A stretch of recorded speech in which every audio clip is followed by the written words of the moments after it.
دوستوں، پریشان ہونے سے آپ کے آنے والے کل کی مشکلات میں تو کوئی کمی نہیں آئے گی، لیکن آپ کا آج کا سکون ضرور برباد ہو جائے گا۔ اگر ایک مسئلے کا حل موجود ہے تو پھر پریشان ہونے کی کیا ضرورت ہے، اور ایک مسئلے کا اگر کوئی حل ہی نہیں ہے تو پریشان ہو کے آپ کو کیا حاصل ہوگا۔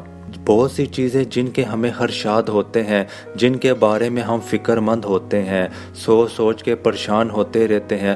اگر یہ ہو گیا تو کیا ہوگا، اگر وہ ہو گیا تو کیا ہوگا، ایسی چیزیں کبھی زندگی میں ہوتی ہی نہیں ہیں۔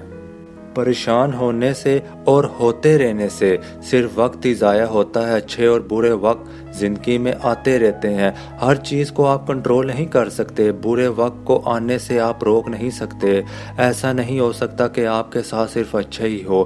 بالکل ایسے ہی اگر آج برا وقت ہے تو کل اچھا بھی آئے گا۔ یہ وقت ہی تو ہے، رک تھوڑی جائے گا۔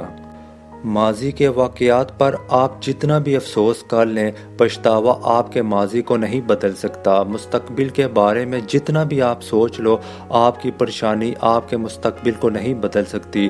آپ کا مستقبل آپ کے پریشان ہونے سے نہیں، آپ کے کچھ کرنے سے بدلے گا۔